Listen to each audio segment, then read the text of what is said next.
السلام علیکم دوستو، انسائٹ بائی معذر فخر میں خوش آمدید۔ جسٹس قاضی فائز عیسیٰ پاکستان کی عدالتی تاریخ کے ایک ایسے کردار ہیں جو کسی نہ کسی وجہ سے، خاص طور پر آج کے دن کی سگنیفیکنس کے حوالے سے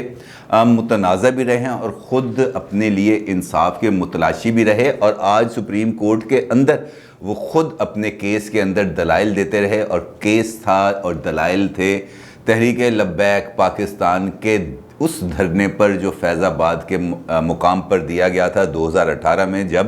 مسلم لیگ نون کی گورنمنٹ تھی، اور اس دھرنے کے حوالے سے انہوں نے ایک تاریخ ساز فیصلہ بھی دیا تھا، لیکن افسوس ہے کہ وہ فیصلہ آج بھی روبہ عمل نہیں ہے۔ اور ستم ظریفی یہ ہے کہ وہ جج صاحب جنہوں نے فیصلہ دیا سٹنگ جج ہیں سپریم کورٹ آف پاکستان کے، لیکن وہ آج عدالت میں کھڑے اسی بات کا ذکر کر رہے تھے اور یہ کہہ رہے تھے کہ کچھ لوگ مجھے عہدے سے ہٹانا چاہتے ہیں کیونکہ میں نے فیض آباد دھرنا کیس کا فیصلہ دیا تھا۔ لیکن ستم ظریفی دیکھیں حالات کی کیسا ٹوسٹ ہے حالات کا، کہ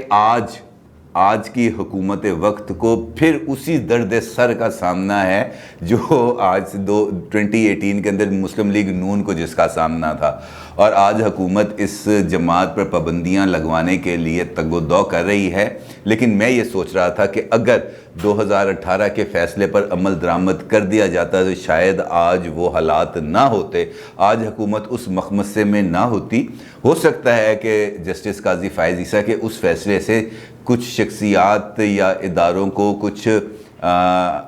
انسیکیورٹی فیل ہوتی ہو، لیکن جو انتظامی فیصلے تھے وہ اس حد تک اس فیصلے پر تو کم از کم عمل درآمد کیا جا سکتا تھا۔ لیکن آج بھی تحریک لبیک پر پابندی کا معاملہ ہمارے سامنے ہے۔ کل وزارت داخلہ نے پابندی کی سمری بھیجی، آج کابینہ نے ایک سرکولر سمری کے ذریعے اس کی منظوری لی، اور منظوری لینے کے بعد اس بات کا پتہ چلا، جس کا میں آپ کو کل بھی ذکر کر رہا تھا، کہ فیصلے ہم ری ایکشن کو کیلکولیٹ کیے بغیر کرتے ہیں۔ بالکل ویسا ہی آج اس کیس کے ساتھ بھی ہوا کہ جب یہ سمری وفاقی کابینہ نے منظوری دے دی تو اس کے بعد پھر وزارت قانون کا ایک اعتراض سامنے آ گیا، اور انہوں نے کہا جناب یہ جس طریقے سے آپ اس جماعت پر پابندی لگانا چاہتے ہیں، یعنی کہ انسداد دہشت گردی ایکٹ کے تحت یہ معاملہ اس طریقے سے نہیں جائے گا، آپ کو اس کو الیکشن لاز کے ذریعے آپ کو اس جماعت پر پابندی لگوانی چاہیے۔ اور دلچسپ بات یہ ہے کہ یہ معاملہ خود جسٹس قاضی فائز عیسیٰ نے اپنے اس فیصلے میں، جو جسٹس مشیر عالم اور جسٹس قاضی فائز عیسیٰ دو رکنی بینچ تھا یہ، جنہوں نے یہ فیصلہ دیا تھا، اور اس کے اندر انہوں نے واضح طور پہ لکھا ہوا ہے اپنے اس فیصلے میں جو جسٹس قاضی فائز عیسیٰ صاحب نے دیا تھا 2018 میں، انہوں نے لکھا کہ اگر کوئی سیاسی جماعت قانون کے مطابق کام نہیں کرتی تو الیکشن کمیشن کو اس کے خلاف کارروائی کرنی چاہیے۔ ہر سیاسی جماعت اپنی فنڈنگ کے ذرائع کے حوالے سے حکومت کے سامنے جواب دہ ہے۔ یعنی اگر الیکشن کمیشن یہ دیکھتا ہے کہ کوئی بھی جماعت اس طریقہ کار کے مطابق کام نہیں کر رہی جو پولیٹیکل پارٹیز ایکٹ کے تحت ہے، تو الیکشن کمیشن آف پاکستان اس جماعت کے خلاف کارروائی کر سکتا ہے۔ اور یہاں پر یہی سوال آج ابھر کے سامنے آیا جب وزارت قانون و انصاف کی سمری، وزارت قانون و انصاف نے اس سمری پر اعتراضات اٹھائے، تو اس کے بعد پھر وزیر داخلہ کو آج پھر دوبارہ پریس کانفرنس کرنا پڑی، اور آج دوبارہ ان کو پھر یہ کہنا پڑا کہ اب ہم الیکشن جو پولیٹیکل پارٹیز ایکٹ کے تحت اس پارٹی کو کالا دم کرانے کے لیے کل سپریم کورٹ آف پاکستان سے رجوع کریں گے۔ یعنی کہ اگر ہم دیکھیں تو معاملہ آج بھی وہی ہے جہاں پر 2018 میں تھا، اور اگر اس فیصلے کے مطابق الیکشن کمیشن آف پاکستان موجودہ یہ 4-5 دن کے اندر والی کارروائیوں کو دیکھ لیتا تو زیادہ بہتر ہو جاتا، معاملہ زیادہ بہتر انداز میں یا پولیٹیکل پارٹی کو پولیٹیکل پارٹی کے طور پر ٹریٹ کرتے ہوئے اس کو معاملے کو سلجھاتے تو ہمارے لیے زیادہ بہتر ہو جاتا، کیونکہ اس پارٹی کے پولیٹیکل سسٹم کے اندر بھی سٹیک ہے۔ اس کے 3 MPAs موجود ہیں سندھ گورنمنٹ کے اندر، ایک MNA کا الیکشن ہو رہا ہے NA 249 میں، وہاں پر ان کا ایک امیدوار ہے کرین کے نشان کے تحت، اور 2018 کے الیکشن کے اندر یہ جو تحریک لبیک پاکستان ہے 5ویں بڑی پولیٹیکل پارٹی رہی ہے ہمارے پورے الیکٹورل سسٹم کے اندر، پورے ملک سے 22 لاکھ ووٹس لیے ہیں انہوں نے، تو لہٰذا ان کا اس پولیٹیکل سسٹم کے اندر اب بھی سٹیک ہے۔ لیکن یہ جو ایک ڈول مخمصہ ہے وہ ہے اس کی بنیادی طور پر۔ اس کے ساتھ ساتھ جب تحریک لبیک والا یہ معاملہ بھی آیا تو اب تو آپ کو پتہ ہے کہ معاملہ تو آگے بڑھتے ہیں نا، پھر تو ان کے لیے ایک اور نیا حکم نامہ وزارت داخلہ کی طرف سے جاری ہو گیا، یا اس پر انہوں نے یہ کہہ دیا ہے اب کہ وزارت داخلہ جو ہے تحریک لبیک کے مرکزی عہدیداروں کے شناختی کارڈ اور پاسپورٹ بھی بلاک کرے گی۔ یہ فیصلہ اب وزارت داخلہ اس معاملے پر لینے جا رہی ہے، اور الیکشن ایکٹ کے تحت تحریک لبیک پاکستان پر پابندی کے لیے نئی سمری کی بھی تیاری کی جا رہی ہے۔ وہ سمری کو کل اپروو کروایا جائے گا، کیا کیا جائے گا، معاملہ پھر وہیں پہ ہے جس طرح میں نے آپ سے کل بھی گزارش کی تھی کہ ری ایکشن کو جب ہم کیلکولیٹ نہیں کریں گے تو یہی مسائل ہمیں اسی طریقے سے سامنے آتے نظر آئیں گے۔ اور افسوس کا مقام یہ ہے کہ اس وقت وزارت داخلہ جس شخص کے پاس ہے اس کے بارے میں وہی 2018 کی ججمنٹ کے اندر بھی کچھ کہا گیا ہے، اور ان سے کہا گیا کہ ان لوگوں کی جانب سے، شیخ رشید صاحب اور دیگر لوگوں کی جانب سے جو بیانات دیے گئے ہیں وہ بیانات بھی خاصے خطرناک ہیں، کیونکہ جو شخص فتویٰ جاری کر کے دوسروں کو نقصان پہنچاتا یا دوسروں کو اس کے ذریعے خطرناک راستے پر چڑھاتا ہے کے خلاف تعزیرات پاکستان انسداد دہشت گردی ایکٹ 1997 یہ prevention of electronic crimes act 2016 کے تحت کارروائی کی جانی چاہیے۔ یعنی کہ یہاں پر بھی وہی معاملہ آ گیا ہے ہمارے سامنے، اور آج جب اپنے ہی اس مقدمے کے حوالے سے معاملہ زیر سماعت تھا تو جسٹس قاضی فائز عیسیٰ یہ کہہ رہے تھے کہ میں نے بطور جج سپریم کورٹ کے عہدے سے ہٹانا چاہتے ہیں کچھ لوگ مجھے ہٹانے کی خواہش کی وجہ یہ ہے کہ میں نے فیض آباد دھرنا کیس کا فیصلہ دیا، لیکن میں خون کے آخری قطرے تک لڑوں گا، ہمت نہیں ہاروں گا۔ معاملہ کیا ہے؟ معاملہ پھر وہی آ جاتا ہے جس طرح میں نے آپ کو کہا کہ ہم جس طریقے سے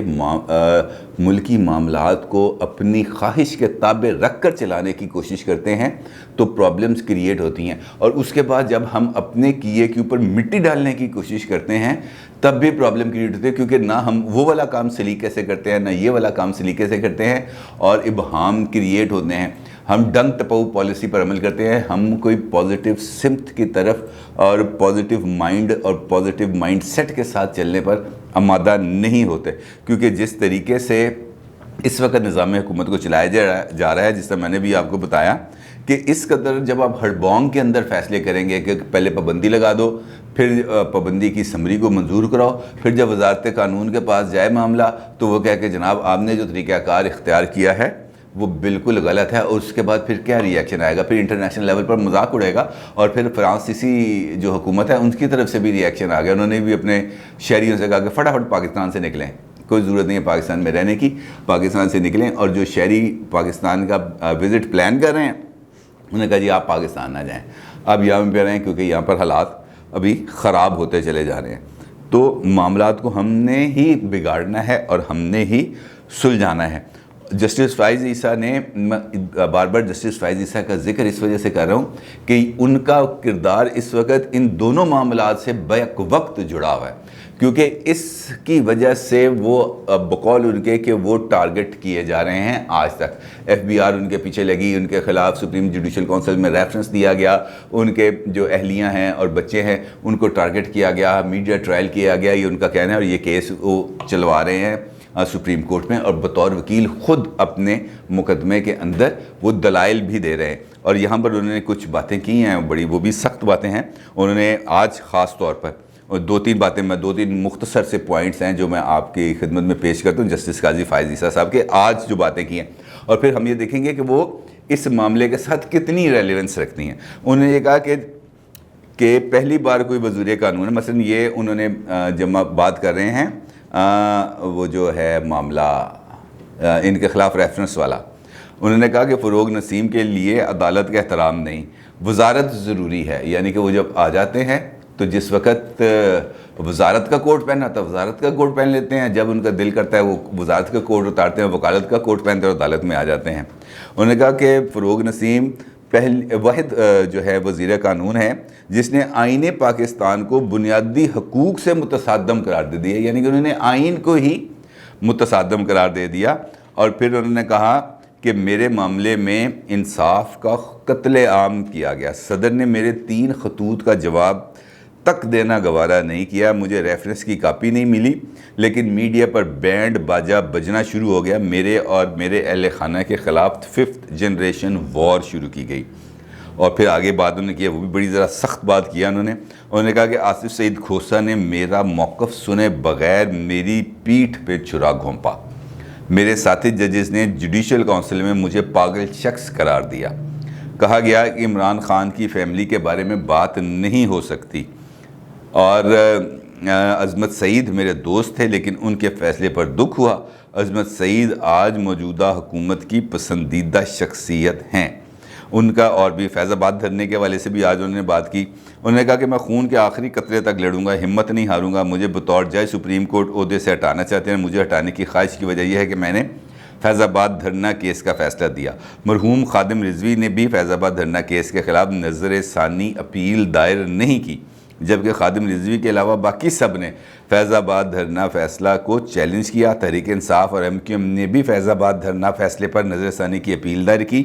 تحریک انصاف کی نظر ثانی کی درخواست میں کہا گیا کہ میں جج بننے کا اہل نہیں, میں واقعی ہی جج بننے کا اہل نہیں, کیونکہ میں بنیادی حقوق کی بات کرتا ہوں. اب اگر ہم یہ فیصلہ میرے سامنے ان کا پڑھا ہے, یہ ججمنٹ 43 پیجز کی ان کی ججمنٹ ہے. اس کے مختصر سے پوائنٹس میرے سامنے پڑھے ہیں, یہ آپ کو میں دکھا رہا ہوں. اور یہ معاملہ بالکل ویسے ہی ہے جیسے جسٹس قاضی فائز عیسیٰ کہہ رہے ہیں, کیونکہ وہ یہ کہتے ہیں کہ پاکستان کے شہریوں کو معقول پابندیوں کے ساتھ سیاسی جماعت کی تشکیل یا اس کا ممبر بننے کا حق ہے. یعنی کہ کوئی بھی بندہ ممبر بن سکتا ہے, چاہے وہ TLP ہے, چاہے وہ PTI ہے, چاہے وہ تحریک پیپلز پارٹی ہے, چاہے وہ مسلم لیگ نون ہے. کوئی بھی جماعت بنا سکتا ہے, کوئی بھی جماعت کا ممبر بن سکتا ہے, لیکن کسی کا راستہ روکنے یا جائیداد کو نقصان پہنچانے والے کے خلاف کارروائی ہوگی. اب ہم یہاں پر آ کے دو معاملات کو گڈمٹ کر دیتے ہیں. ایک تو ہم جو قانون کا معاملہ ہے اس کو, اور دیگر معاملات کو, دونوں کو ہم جب مکس کرتے ہیں تب پرابلم کریٹ ہوتی ہے. اور یہی معاملہ ہے آج تک جو ہمارے ساتھ مسلسل دیکھنے میں آ رہا ہے, کیونکہ نہ ہم آگے بڑھ پا رہے ہیں نہ ہم پیچھے جا پا رہے ہیں. اور جسٹس قاضی فائز عیسیٰ, میں تو سوچ رہا تھا کہ شاید آج جب شیخ رشید صاحب پریس کانفرنس کریں گے تو وہ ایک مرتبہ کہہ دیں گے کہ یار ہم نے جو ہے نا فائز عیسیٰ صاحب کا فیصلے پر عمل درآمد نہ کر کے غلطی کی, ہمیں اس فیصلے پر عمل درآمد کرنا چاہیے تھا تاکہ ہمیں یہ آج اتنی سبکی کا سامنا نہ کرنا پڑتا. لیکن کیا کریں, یہ معاملہ ایسے ہی ہے, یہ جس راستے پر چلتے ہیں اس راستے پر ایسی کٹھن منزلیں آتی ہی رہتے ہیں. لیکن آج جسٹس قاضی فائز عیسیٰ نے, آج بھی 2018 میں بھی اور آج بھی جسٹس قاضی فائز عیسیٰ نے ہمارے جو نظام ہے اس کا کچھا چٹھا کھول کے رکھ دیا بالکل صاف سامنے. انہوں نے کہا جی یہ ہے آپ کا نظام اور یہ ہے اس نظام کی خرابیاں, آپ ٹھیک کرنا چاہیں تو نشاندہی تمام مسائل کی آپ کے سامنے کر دی ہے, آپ اس کو ٹھیک کریں. لیکن اگر آپ ٹھیک نہیں کرنا چاہتے تو پھر اس خرابی کی ذمہ داری بھی خود اٹھائیں,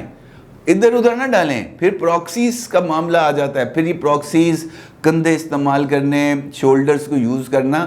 پھر پپٹس کا رول, یہ تمام معاملات پھر خراب ہو جاتے ہیں. کیونکہ اگر تو یہ معاملے کو سلجھانا ہے تو راستہ بھی ہے, عزم درکار ہے صرف. اب آتے ہیں آپ کے سوال و جواب کی طرف. رانا وحید صاحب کا سوال ہے کہ اسٹیبلشمنٹ نے ہمیشہ, نواز شریف نے ہمیشہ اسٹیبلشمنٹ سے ڈیل کی, مگر میڈیا پر پیپلز پارٹی پر ڈیل کا الزام کیوں آتا ہے؟ دیکھیں, اسٹیبلشمنٹ اس وقت پاکستان کی ایک جسے ہم کہہ سکتے ہیں نا نظر نہ آنے والی حقیقت ہے. حقیقت ہے لیکن ہمیں نظر نہیں آتی. اور اس وقت پاکستان کے سسٹم کے اوپر ان کی اجارہ داری منوپلی اتنی زیادہ ہے کہ آپ اس کو کسی بھی طریقے سے نظر انداز نہیں کر سکتے. لہٰذا کسی بھی پولیٹیکل پارٹی کو, چاہے وہ نون لیگ ہے یا پیپلز پارٹی ہے یا PTI ہے, کوئی بھی جماعت ہے, تو اس کو کسی نہ کسی لیول پر جا کر کہیں نہ کہیں اسٹیبلشمنٹ کے طرف دوستی کا ہاتھ بڑھانا ہی پڑے گا. کیونکہ جب اس نے اس سسٹم کے اندر انٹر ہونا ہے تو وہاں پر جو دربان ہے اس دربان کی اجازت کے بغیر آپ اندر نہیں جا سکتے. تو لہٰذا آپ کو ہاتھ تو ملانا پڑے گا. جب آپ ہاتھ ملاتے ہیں تو اس وقت یہ دیکھنا ہے کہ آپ نے کن ٹرمز اینڈ کنڈیشن کے ذریعے اپنی ٹرمز آف انگیجمنٹ طے کی ہیں. اگر تو وہ پرو پیپل ہیں تب تو کوئی حرج نہیں, لیکن اگر صرف اور صرف اقتدار کو مد نظر رکھ کر آپ نے وہ ٹرمز آف انگیجمنٹ طے کی ہیں تو پھر پرابلم کریٹ ہوتی ہے. اور جہاں تک نون لیگ اور پیپلز پارٹی کا تعلق ہے, میں نے آپ کو کہا کہ اس وقت یہ ہماری مجبوری ہے کہ دونوں جماعتوں کو اسی سسٹم کے اندر, اس پولیٹیکل سسٹم کے اندر رہنا ہے جہاں پر اسٹیبلشمنٹ ایک غیر مرئی طاقت ہے. اس طاقت سے اس وقت تو ہم نے دیکھا ابھی تک کہ جو بھی لڑا ہے اس نے شکست دکھائی ہے. شاید ہماری آنے والی نسلیں دیکھ لیں کہ اسٹیبلشمنٹ کو بھی کوئی شکست دے, لیکن ابھی تک امکان نظر نہیں آتا. لہٰذا اگر آپ نے اس سسٹم میں رہنا ہے, اس پولیٹیکل سسٹم سے فیض اٹھانے ہیں, تو پھر ضروری ہے کہ آپ اسٹیبلشمنٹ سے ہاتھ ملائیں. میاں امجد پرویز صاحب کا سوال ہے, پاکستان کے علاوہ کس اسلامی ملک نے فرانس سے تعلقات منقطع کرنے کا مطالبہ کیا ہے؟ کسی نے نہیں کیا جی. اور اس کی وجہ یہ ہے کہ فرانس ایک طاقتور, نہ صرف طاقتور ملک ہے بلکہ یورپی یونین کا ممبر بھی ہے. یورپی یونین کا ممبر ہونے کی وجہ سے جو یورپی یونین ہے پوری کی پوری, وہ ایک اکنامکل بلاک کے ساتھ ساتھ یہ جو مفادات ہیں اس کے بھی بالکل وہ ایک کا دشمن سب کا دشمن والے فارمولے پر عمل کرتے ہیں. کیا ہمارے مسلمان ممالک کے اندر یہ والا تپڑ ہے کہ ایک کا دشمن سب کا دشمن؟ اگر ایسا ہے تو کشمیر کے مسئلے کو بھی اگلے 2-4 منٹ کے اندر ہم حل کر سکتے ہیں, اگر ہم یہ طے کر دیں کہ ایک مسلمان ملک کا دشمن سب مسلمان ملکوں کا دشمن ہوگا. تو لہٰذا اس کی وجہ سے کوئی مطالبہ نہیں کر سکے گا. اپنی رائے کا ضرور اظہار کیجیے گا. آپ کا بہت شکریہ. اللہ حافظ.